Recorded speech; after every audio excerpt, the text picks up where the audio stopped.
Assalamualaikum warahmatullahi wabarakatuh. Selamat malam dan selamat datang kembali di channel Bang Tris. Channel yang akan membawakan cerita-cerita horor dan juga cerita-cerita menarik lainnya.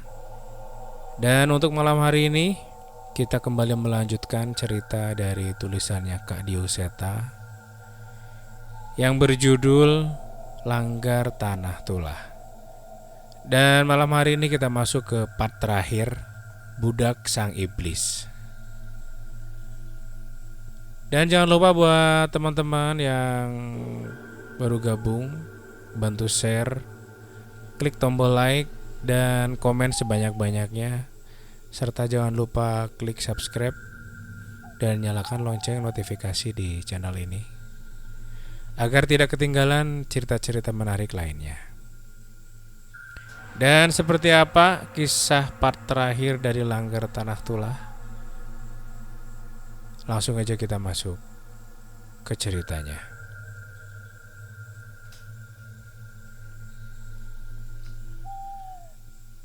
Dari seberang jalan, Mbah Guru memandang kami dengan senyuman yang aneh.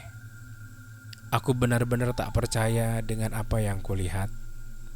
Mbah Guru yang selama ini tenang dan bersikap wibawa, kini berada di hadapanku dengan menyeret seorang anak kecil.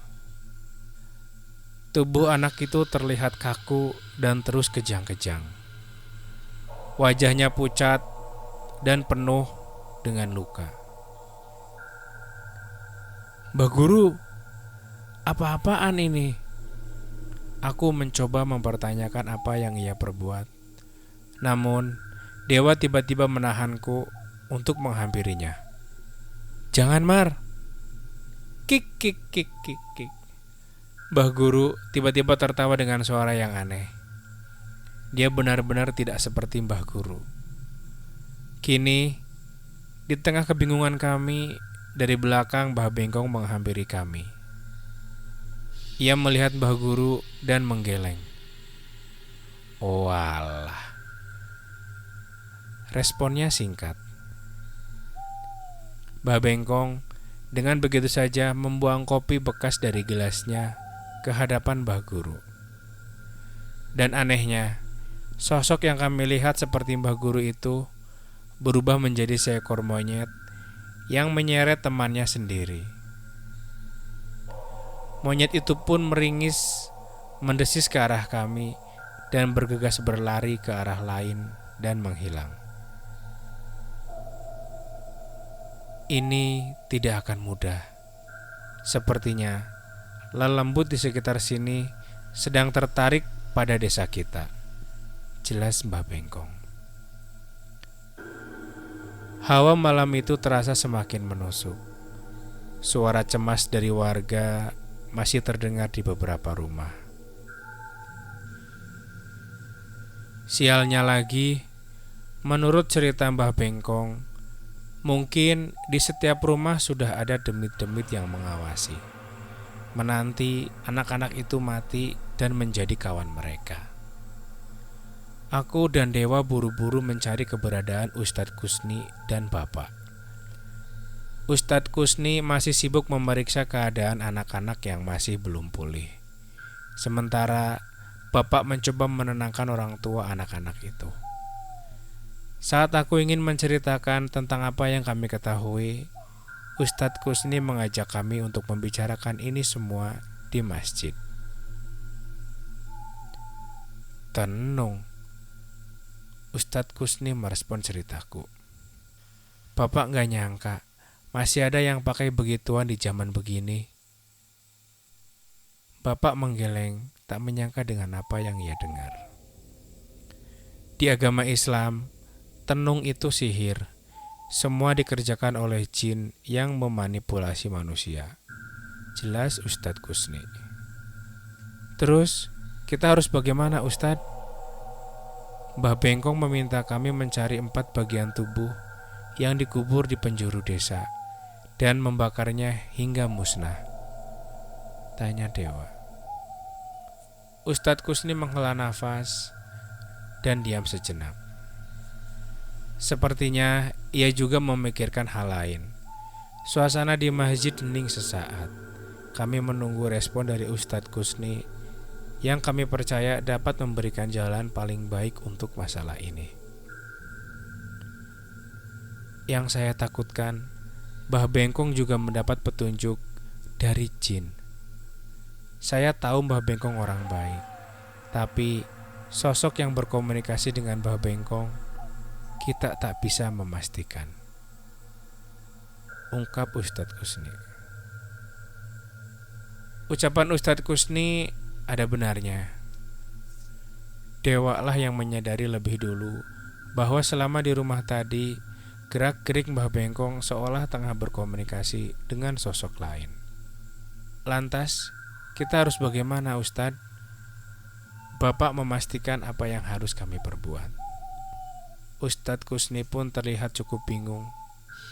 Ia berbalik menatap lafaz Allah di belakangnya dan merenung sesaat. Pernah ada kejadian orang-orang yang menemukan buhul di rumahnya dan membakar begitu saja. Entah bagaimana ceritanya, tapi orang itu berakhir celaka, gumam Ustadz Kusni. Seperti yang terjadi pada saya, Ustadz. Saat saya mengambil benda-benda gaib di dekat langgar, jin-jin itu mengincar saya. Dewa memperjelas keadaannya. Aku pun pernah mendengar hal serupa. Bahkan terjadi di kampung ini. Salah seorang perempuan di desa yang tiba-tiba sakit terus-menerus. Penyakitnya yang aneh membuat warga menduga perempuan itu terkena santet. Sang ayah yang menemukan buhul perantara santet itu buru-buru membakarnya. Alhasil, sang ayah mengalami sakit dan lebih parah dari anaknya itu. Maksudnya, bisa saja hal serupa akan terjadi bila kita menemukan dan membakar benda-benda itu, tanyaku. Ustadz Kusni mengangguk. Aku berpikir ini seperti jalan buntu. Apa memang harus ada yang berkorban untuk menyelamatkan anak-anak di desa ini? Pikirku saat itu. Biar saya saja yang membakarnya, Ustadz. Kumpulkan saja di satu tempat, ucap Dewa. Ia berniat mengambil semua resiko ini sendiri. Enggak, Wak. Jangan ngawur. Jangan nekat lagi kamu, balasku. Enggak ada waktu lagi, Mar. Keburu pagi, balas Dewa. Tetap gak bisa. Kamu pendatang di sini. Harusnya kamu malah gak terlibat urusan ini. Kali ini aku cukup keras kepada Dewa. Aku tahu niatnya baik, tapi aku yakin masih ada cara lain. Ustadz, kalau kita gali bagian tubuh itu dan kita kuburkan dengan layak seperti ajaran Islam, apakah mungkin roh pemiliknya bisa tenang dan terlepas dari ikatan tumbal? Tanya Bapak tiba-tiba terpikirkan cara itu. Ustadz Kusni merenung sejenak. Dari wajahnya, ia melihat kemungkinan bahwa ucapan Bapak ada benarnya. Itu masuk akal. Jika harus mengambil resiko, saya lebih memilih mencoba metode itu daripada harus meminta Mas Dewa memusnahkan benda-benda itu sendiri, balas Ustadz Kusni. Saran dari Bapak terdengar masuk akal bagi kami. Kami pun setuju, dan Ustadz Kusni membawa kami masing-masing satu tas kain berisi satu botol air doa dan gulungan kain kafan. Kami mengambil cangkul dan alat seadanya yang sekiranya bisa membantu kami menggali. Kita kuburkan di tanah yang baik. Saya akan ke pemakaman desa dan mempersiapkan tanah untuk mengubur bagian tubuh mayat itu. Siramkan air doa itu pada setiap bagian tubuh saat kalian menemukannya. Jangan tergoda oleh hasutan apapun. Peringatan Ustadz Kusni. Saat itu, aku, Bapak, dan Dewa berpencar berkeliling desa. Petunjuk kami hanyalah, kami harus cari 3 buah gundukan yang berada di batas desa. Aku melihat Bapak segera bertanya pada beberapa warga. Namun, aku melihat Dewa seolah merasa yakin dengan arah yang ia tuju. Sejujurnya, aku merasa ada yang berbeda dengan dewa. Firasatku saat itu membuatku lebih ingin membuntuti dewa daripada mencari gundukan tanah itu. Dewa berjalan perlahan mengelilingi desa. Ia terlihat celingak-celinguk ke berbagai arah. Bukan sedang mencari sesuatu, namun seolah sedang berusaha menghindari orang lain. Saat ia menoleh ke belakang, aku pun buru-buru bersembunyi agar ia tak menemukanku. Benar saja, ia tidak memeriksa ke pinggir desa, melainkan meninggalkan desa menuju ke arah kebun jati yang berjarak cukup jauh dari desa. Apa yang dewa niatkan? Diambang keraguan, haruskah aku mengikuti dewa sementara waktu kami tak banyak lagi? Tapi dalam kondisi ini, aku lebih memilih mengikuti naluriku dibanding akal sehatku. Dengan berhati-hati, aku mengikuti jejak dewa, memasuki kebun-kebun jati yang gelap. Ia tidak menggunakan penerangan sedikit pun, hanya cahaya bulan yang menjadi sumber cahaya di jalur yang kami lalui. Udara dingin semakin menusuk dan suara gemerisik daun jati terdengar sepanjang aku melalui kebun ini. Tak beberapa lama, aku melihat ada sumber cahaya kecil di sudut hutan jati. Dewa mengarah ke sana, seolah sedari awal memang itu tujuannya. Ada seseorang di sana. Semakin mendekat, aku semakin mencium aroma kemenyan yang terbawa oleh angin. Aku mulai melihat bahwa sumber cahaya itu berasal dari lampu minyak yang diletakkan di sebelah tungku tempat kemenyan itu dibakar. Dewa mendatangi orang yang mulai tidak terlihat asing. Semakin aku mendekat, aku semakin mengenali sosok itu. Ia adalah Mbah Bengkong. Bukankah sebelumnya ia ada di rumah? Mengapa dewa bisa tahu dan menghampiri Mbah Bengkong di sini?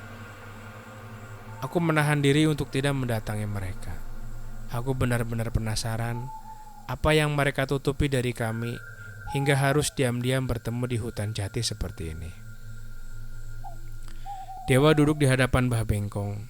Saat itu, Mbah Bengkong mengeluarkan sesuatu dari tas anyamannya ke hadapan mereka. Aku mendekat perlahan, bersembunyi di antara pohon-pohon jati yang sebenarnya tak bisa menutupi tubuhku sepenuhnya. Semakin mendekat, aku baru bisa melihat bahwa di hadapan mereka telah bergelimpangan bangkai marmut yang dikeluarkan oleh Mbah Bengkong. Aku benar-benar tak bisa menebak apa yang mereka rencanakan. Bau kemenyan pun semakin menyengat. Dari tempatku berada, dewa dan Mbah Bengkong terlihat berbicara begitu akrab. Entah apa yang mereka bicarakan. Namun, di tengah perbincangan itu, tiba-tiba Mbah Bengkong memotong bangkai marmut dengan parang hingga darah hewan itu pun bermuncratan. Aku hampir tak percaya dengan apa yang kulihat. Dewa dan Mbah Bengkong mengobrol dengan santai sambil memakan bangkai marmut itu begitu saja. Aku hampir tak mampu menahan mual melihat apa yang mereka lakukan di sana. Saat itulah aku memutuskan untuk mendatangi mereka dan mempertanyakan apa yang mereka lakukan. "Dewa, apa-apaan ini?" teriakku membuyarkan apa yang tengah mereka lakukan. Dewa dan Mbah Bengkong tak segera menanggapiku. Mereka masih menikmati bangkai marmut yang berdarah-darah di hadapan mereka. Aku pun mendekat dan mencoba menghentikan mereka. Saat itulah mereka menoleh ke arahku dengan wajah yang berlumuran darah hewan kecil itu. Mbah Bengkong dan Dewa tersenyum, sedikit tertawa ke arahku. Dalam sekejap, aku pun sadar. Mereka bukan Dewa dan Mbah Bengkong yang kukenal. Tubuhku pun gemetar melihat sosok yang semakin terlihat mengerikan itu. Siapa kalian?" teriakku sambil melangkah mundur. Alih-alih menjawab, mereka hanya terus tertawa dan suaranya yang semakin nyaring. Saat itu aku pun sadar bahwa aku telah terjebak oleh perangkap mereka. Dengan segera aku pun bergegas, berpaling dan berlari kembali ke desa. Aku tak melihat mereka mengejar, namun suara tawa mereka masih terus terdengar di sekitarku. Aku merasakan ada bahaya yang mengincarku. Lari, aku harus terus berlari. Hanya kata-kata itu yang terus terlintas di pikiranku. Tapi sejak saat aku berpaling tadi, seketika suasana benar-benar berbeda. Kebun jati tempatku berada tidak seperti sebelumnya. Hanya pohon-pohon jati yang gersang dengan batang yang menghitam yang ada di sekitarku. Suara gemerisik dedaunan berganti dengan suara tawa samar dari berbagai sisi. Bruk. Aku terhenti saat melihat sesuatu jatuh di hadapanku. Saat itu aku sudah menduga bahwa benda itu pasti bukanlah hal yang baik. Dan benar. Sebuah bungkusan daun jati jatuh terbuka di hadapanku dengan bangkai marmut yang berdarah-darah bergelimpangan. Aku pun menoleh ke arah asal benda itu terjatuh. Dan seorang nenek yang mulutnya penuh dengan darah sedang tertawa-tawa di atas pohon sambil menatap ke arahku. Setan! Aku berlari meninggalkan sosok itu. Namun, di tempat itu, aku seperti tontonan bagi makhluk-makhluk tak kasat mata yang ada di sana. Tawa mereka seolah membuatku sebagai hiburan untuk mereka. Dengan susah payah aku mengingat jalan keluar dari kebun jati itu. Dan aku berhasil mencapai perkebunan warga yang saat ini terlihat tandus. Aku menoleh ke arah desa, dan apa yang terlihat di hadapanku benar-benar tak masuk akal. Desa menghilang. Tak ada bangunan ataupun gapura desa di tempat seharusnya bangunan itu berada. Aku menoleh ke segala arah dan tak dapat menemukan rumah-rumah warga dan bangunan apapun. Jantungku berdegup kencang, nafasku tak beraturan. Dengan langkah kaki yang lemas, aku meneruskan langkahku menuju ke tempat di mana desaku seharusnya berada. Ternyata tak semua bangunan hilang. Aku masih bisa melihat sebuah sumur dan langgar. Langgar yang berdiri di tanah milik Mbah Guru masih ada di sana. Hanya 2 bangunan itu yang tersisa di desa. Bapak, Dewa, Ustadz. Aku mencoba berteriak-teriak mencari pertolongan. Namun aku sadar bahwa aku tidak benar-benar berada di desaku. Tak ada tujuan lain untukku saat itu selain langgar yang merupakan satu-satunya bangunan yang bisa terlihat di depan mataku. Tapi sebelum mencapai ke sana, aku melihat sesuatu berusaha keluar dari lubang sumur. Tolong! Tolong! Suara merintih terdengar dari sumur tua itu. Seharusnya sumur ini ada di halaman Mbah Tarmadi dan sempat digunakan oleh warga desa pada zaman dulu. Suara itu terdengar lirih. Aku pun mengira ada orang lain yang terjebak seperti aku di sini. Dengan berhati-hati, aku mendekat ke arah sumur, memastikan siapa yang berteriak dari sana. Siapa? Teriakku dari jauh. Tolong, keluarkan saya. Sekali lagi suara itu terdengar lirih, tapi saat itu aku memutuskan untuk menghentikan langkahku. Sesuatu yang bergerak muncul dari dalam sumur. Sosok yang terbungkus kain putih lusuh menggeliat dari sumur dan menatap ke arahku. Tolong.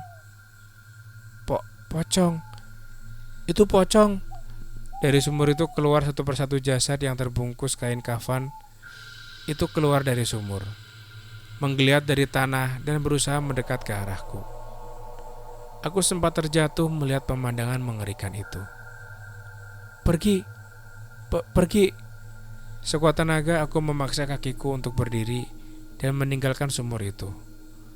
Pocong-pocong itu pun masih terus berteriak meminta tolong. Saat aku menoleh, pocong-pocong itu masih menggeliat di tanah, mengarah ke arahku. Hanya langgar itu harapan terakhirku saat ini. Entah apa yang ada di sana nanti.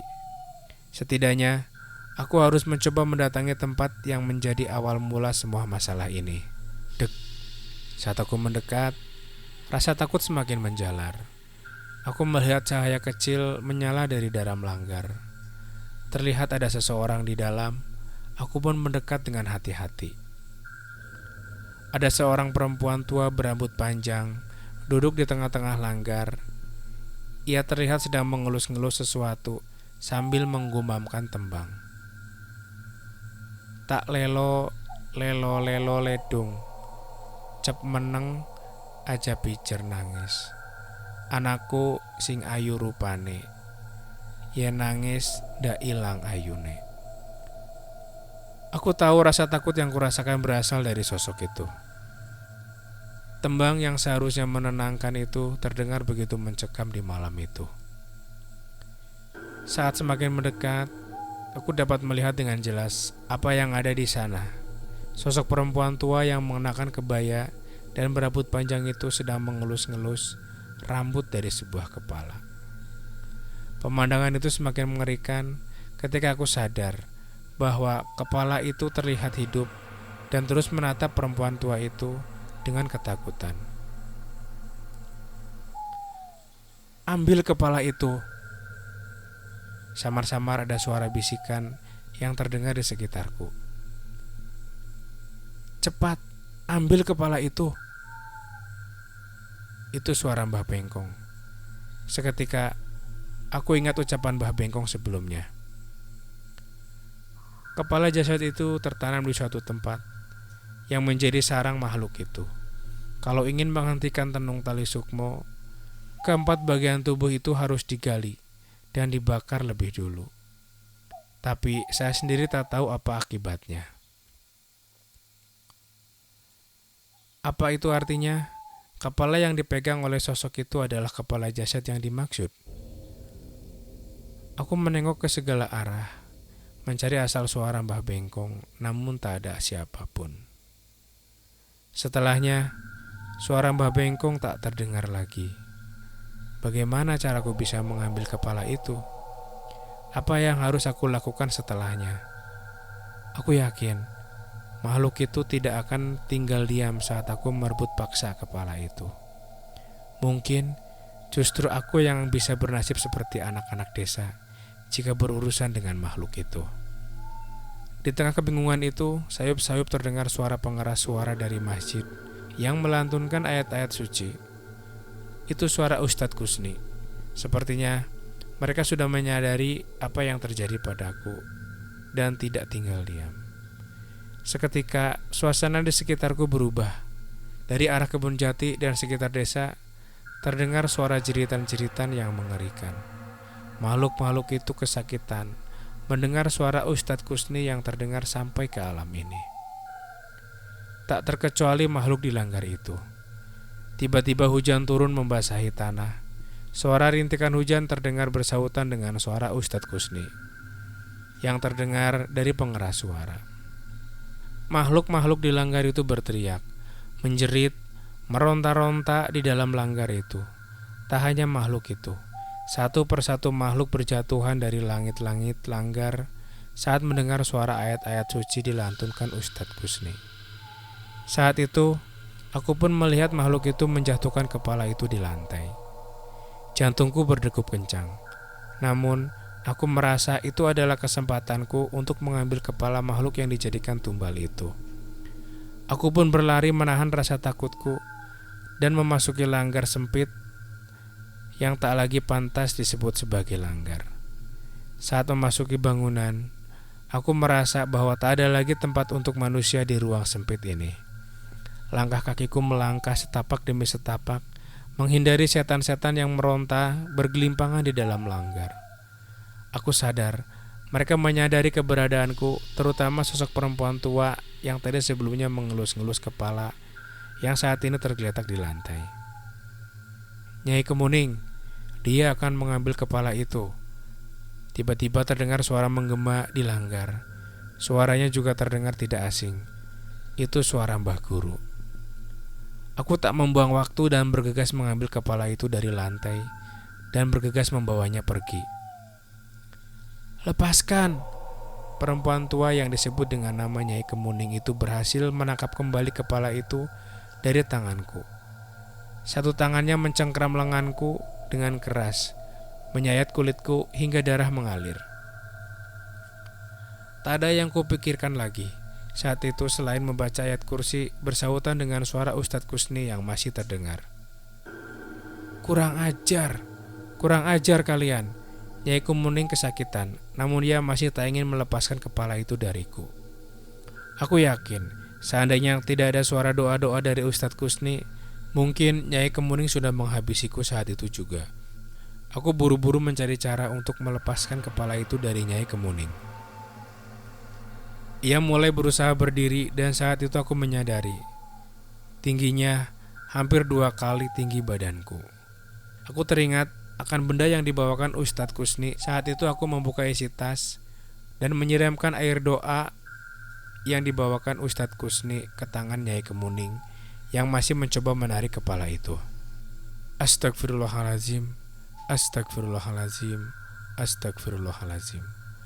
Aku terus membaca istighfar sambil menyiramkan air itu ke kepala itu hingga ke tangan Nyai Kemuning. Panas! Kubunuh kau manusia laknat, teriak Nyai Kemuning. Saat itu, tangannya terlepas dari kepala itu. Dengan cepat, aku pun berlari menjauh dari langgar. Yang kupikirkan saat itu hanya berlari dan berlari sejauh mungkin.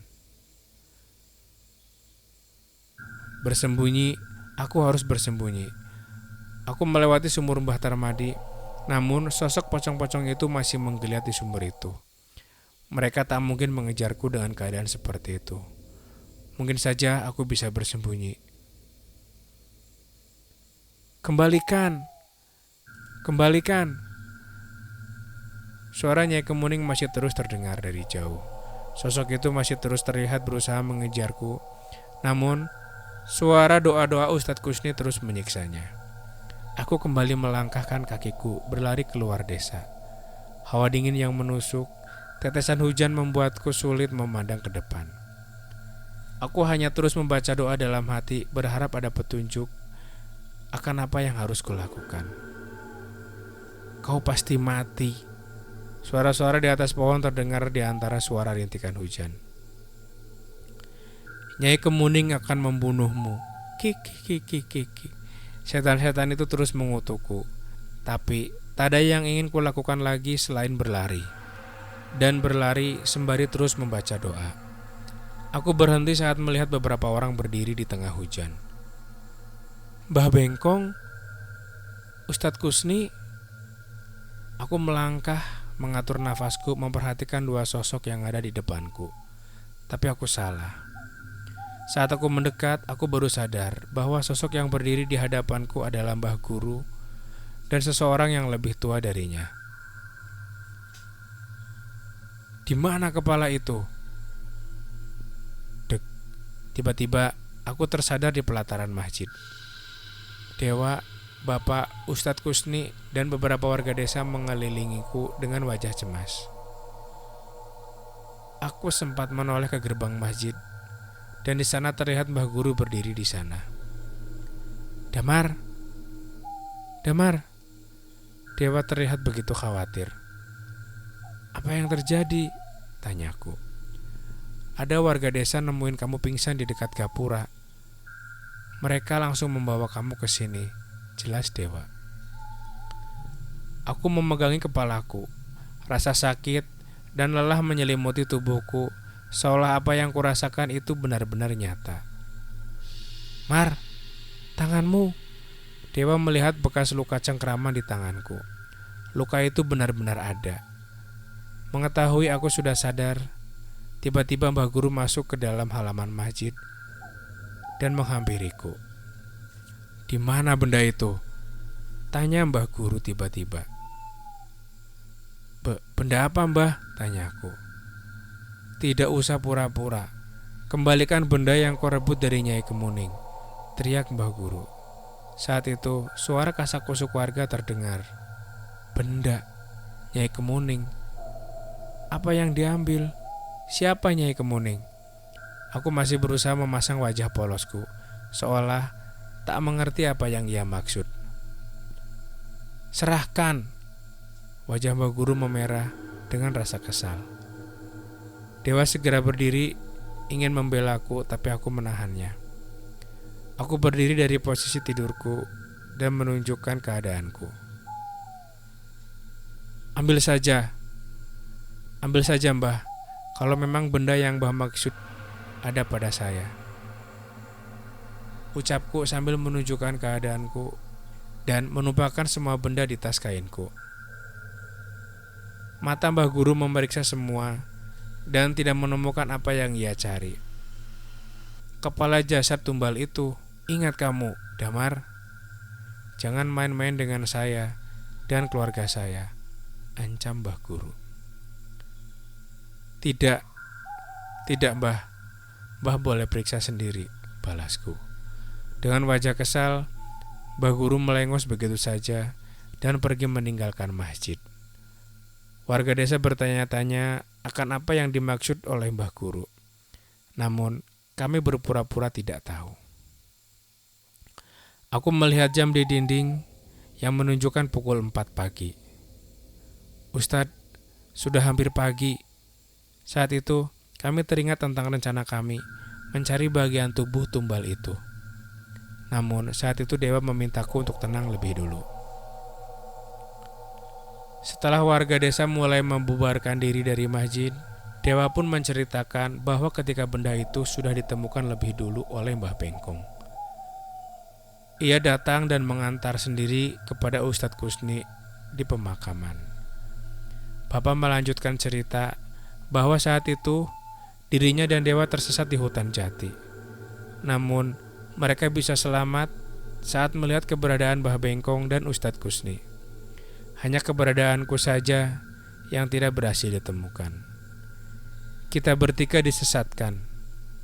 Supaya kita dibawa ke alam gaib, jelas Dewa.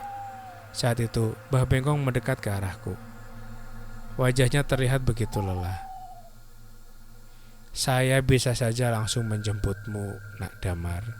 Tapi di hadapan Nak Damar ada kesempatan yang mungkin tidak bisa kita temukan lagi. Aku mengerti maksud ucapan Mbah Bengkong. Ia menaruh harap padaku untuk merebut kepala tumbal itu dari makhluk yang berada di langgar. Anak-anak di desa gimana, Mbah? Tanyaku yang masih cemas dengan keadaan anak-anak di desa. Setelah Ustadz Kusni memakamkan 3 bagian tubuh tumbal itu, seharusnya anak-anak itu akan pulih. Tapi kita tidak tahu kapan tenung itu akan menyerang desa lagi, keluh Mbah Bengkong. Jadi maksud Mbah, tenung itu bisa menyerang desa lagi setelah semua ini? Tanya Dewa. Mbah Bengkong mengangguk. Ia menceritakan bahwa selama bangunan langgar itu masih dihuni oleh makhluk peliharaan itu, maka tidak menutup kemungkinan ada tenung-tenung lain yang bisa menyerang desa. Seandainya kita bisa berhasil merebut benda terkutuk itu dari setan itu, mungkin saja semua kutukan ini bisa selesai, ucap Mbah Bengkong. Ustadz Kusni menghampiri Mbah Bengkong dan menepuk bahunya. Tidak usah memaksakan diri, Mbah. Allah pasti punya rencana sendiri untuk melindungi desa ini, hibur Ustadz Kusni. Mbah Bengkong kembali pada senyuman ramahnya. Benar, setidaknya masalah anak-anak ini bisa selesai dulu, ucapnya. Mbah Bengkong pun berusaha berdiri meninggalkan tempatnya. Namun sebelum kami berpisah, aku mencoba menyampaikan sesuatu. Kepala itu saya menyembunyikannya di suatu tempat, ucapku. Mendengar perkataanku, tiba-tiba Mbah Bengkong kembali menoleh. Ustadz Kusni, Bapak, dan Dewa pun menatapku dengan serius. Kamu yakin, Mar? Tanya Dewa. Tidak, aku tidak yakin. Semua yang terjadi seperti mimpi. Tapi jika luka di tanganku ini nyata, mungkin saja kepala itu ada di tempat itu, balasku. Saat itu kami semua sepakat untuk memeriksa tempat yang kumaksud. Tapi sebelum itu, Ustadz Kusni mengajak kami untuk menunaikan sholat subuh terlebih dahulu. Azan subuh dikumandangkan oleh Ustadz Kusni. Suasana di desa terasa begitu sepi setelah kejadian semalam. Namun bagiku, suara Ustadz Kusni yang menggema di pengeras suara masjid terdengar begitu merdu. Suara itulah yang menyelamatkan nyawaku dari makhluk-makhluk mengerikan di alam tempatku tersesat. Sebelum matahari terbit lebih tinggi, aku mengajak mereka mendatangi sumur Mbah Tarmadi. Di alam itu, aku sengaja membuang kepala tumbal itu di sumur setelah menyiramnya dengan air doa, membungkus dengan kain kafan, dan membacakan doa. Dewa memberanikan diri turun ke bawah sumur dengan bantuan Bapak. Dan benar saja, ia kembali ke atas dengan membawa bungkusan kain kafan, persis seperti yang kujatuhkan di alam itu. "Ini kita apakan, Ustadz?" tanya Dewa. "Kita jadikan satu dengan bagian tubuh yang lain. Kita kuburkan jasad ini dengan layak, agar terlepas dari kutukan makhluk itu," ucap Ustadz Kusni. Tanpa menunda waktu, kami segera menuju ke pemakaman. Sekali lagi, makam ketiga anggota tubuh itu digali dan kepala itu dimasukkan. Selama prosesi pemakaman, Ustadz Kusni terus membacakan doa-doa tanpa henti.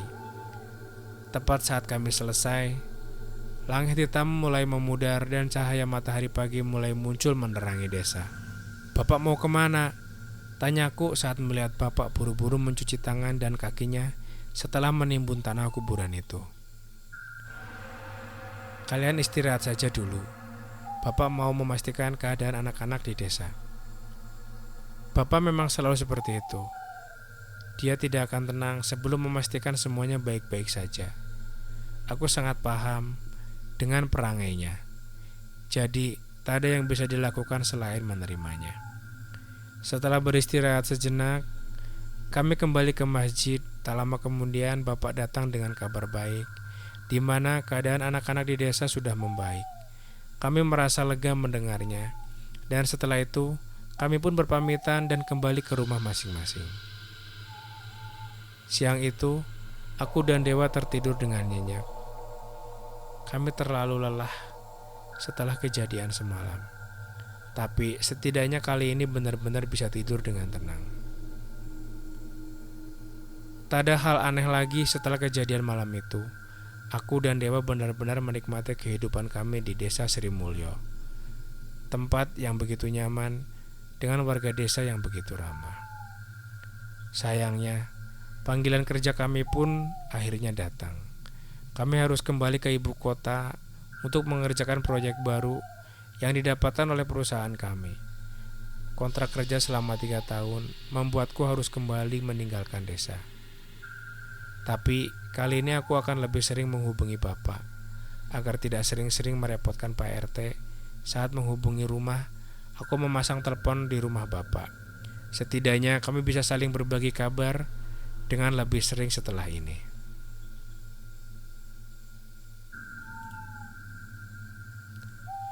Beberapa tahun berlalu, aku dan Dewa merasa bahwa pemikiran kami sedikit lebih matang setelah pulang dari desaku dulu. Kami bisa mengatur keuangan dengan lebih baik dan menghargai setiap pekerjaan dan lingkungan kerja yang kami dapat. Coba kalau karyawan-karyawan di sini seramah orang-orang desamu ya, Mar. Kerja seumur hidup di sini juga aku siap, canda Dewa. "Jangan, nanti aku malah malas pulang. Kerja sama orang-orang yang sifatnya beda-beda kan ada serunya sendiri," ucapku. Bener juga.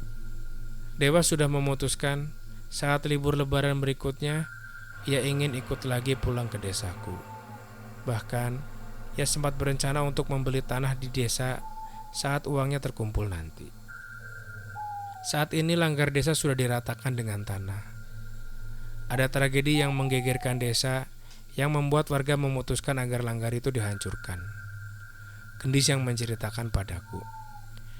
Beberapa bulan setelah kami meninggalkan desa, Bapak mendapatkan kabar bahwa Mbah Guru sakit parah. Sakitnya dimulai saat Mbah Guru tiba-tiba terpeleset dan tulangnya bergeser hingga sulit untuk berjalan. Sakit Mbah Guru benar-benar aneh. Anak-anaknya sempat merawat Mbah Guru di rumah sakit kota. Awalnya, anak-anak Mbah Guru tak ingin Mbah Guru diurus di desa. Mereka ingin mengurus Mbah Guru di rumah sakit ternama. Namun, entah bagaimana, kekayaan mereka semakin lama semakin menyusut.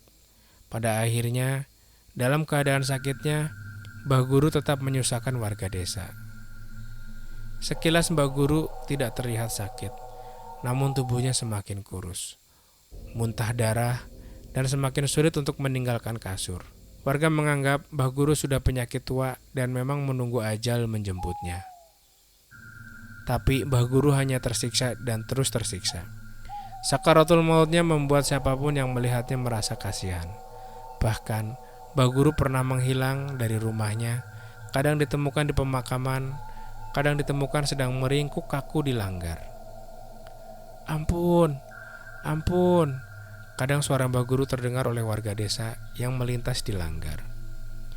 Setelah sekian lama melihat keadaan Mbah Guru seperti itu, warga menyarankan keluarga Mbah Guru untuk meminta tolong Mbah Bengkong, namun mereka menolak.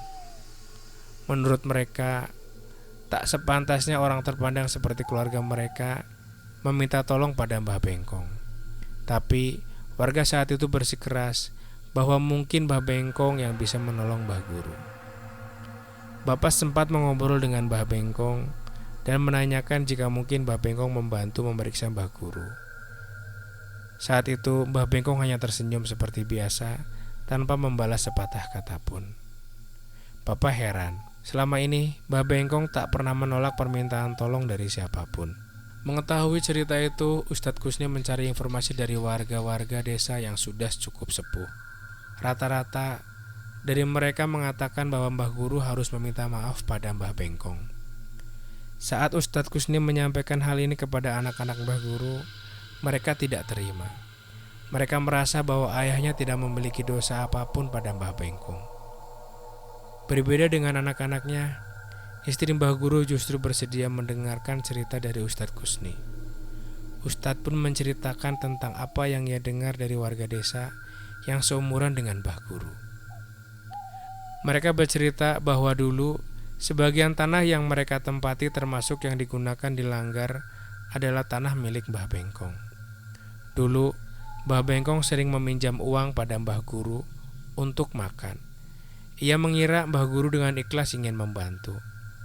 Tapi setiap akan dibayar, Mbah Guru menolak dan mengatakan bisa dibayar kapan saja. Tapi setelah sekian lama, Mbah Guru tiba-tiba meminta tanah Mbah Bengkong dengan alasan pembayaran atas hutangnya. Saat itu Mbah Bengkong yang benar-benar tidak tahu harus apa, hanya bisa mengikhlaskan haknya itu. Awalnya, anak-anak tidak percaya dengan cerita itu. Tapi ternyata istri Mbah Guru mengatakan bahwa apa yang diceritakan oleh warga sepuh itu benar. Warga pun merayu Mbah Bengkong untuk menjenguk Mbah Guru. Saat itulah istri Mbah Guru dan anak-anaknya mewakili Mbah Guru untuk meminta maaf. Mereka pun bersedia mengembalikan tanah yang diambil dari Mbah Bengkong. Mengetahui hal itu, Mbah Bengkong pun memaafkan dengan berat hati. Luka yang ia pendam sudah terlalu dalam. Ia memaafkan dengan memberi syarat, jika saat ia meninggal nanti, ia tidak ingin Mbah Guru dimakamkan di desa. Anggota keluarga pun menyanggupinya. Setelahnya Mbah Bengkong mencoba untuk menenangkan Mbah Guru. Namun berbagai hal aneh terus terjadi. Saat dibacakan Yasin, Mbah Guru malah mengamuk sejadi-jadinya. Untuk menenangkannya, Mbah Bengkong meminta satu genteng di atas tempat tidur Mbah Guru untuk dibuka agar langit terlihat dengan jelas. Mbah Guru pun dimandikan sambil dipecut-pecut dengan daun kelor. Pada hari ketujuh, Mbah Guru meninggal. Sesuai janji, jasadnya pun tidak dikuburkan di desa, dan desa pun kembali tenang. Satu hal yang tidak disangka-sangka oleh warga, hanya selang beberapa minggu setelah berpulangnya Mbah Guru, Mbah Bengkong ditemukan meninggal di rumahnya. Ia meninggal dengan tenang, masih dengan senyum yang menjadi ciri khasnya. Setelah wafatnya Mbah Bengkong, warga memutuskan untuk meratakan langgar itu dengan tanah. Berbagai kejadian aneh pun terjadi saat bangunan itu dihancurkan. Marmut-marmut yang sebelumnya dipelihara tiba-tiba hilang begitu saja. Anggota keluarga tidak ada yang tahu.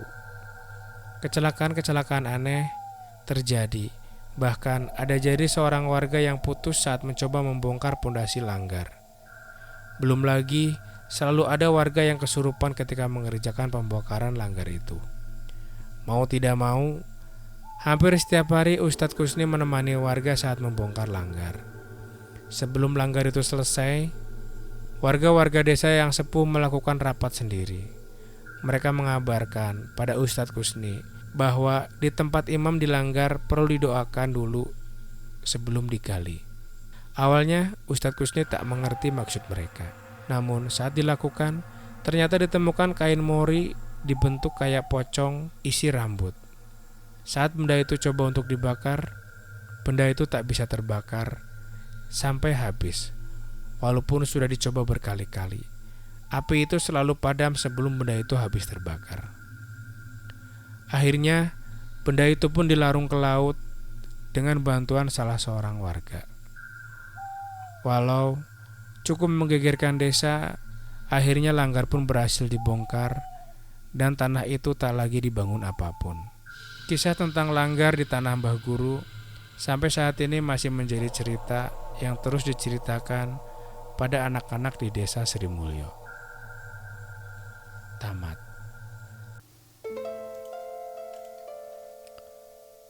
Oke teman-teman, sekian untuk kisah kali ini.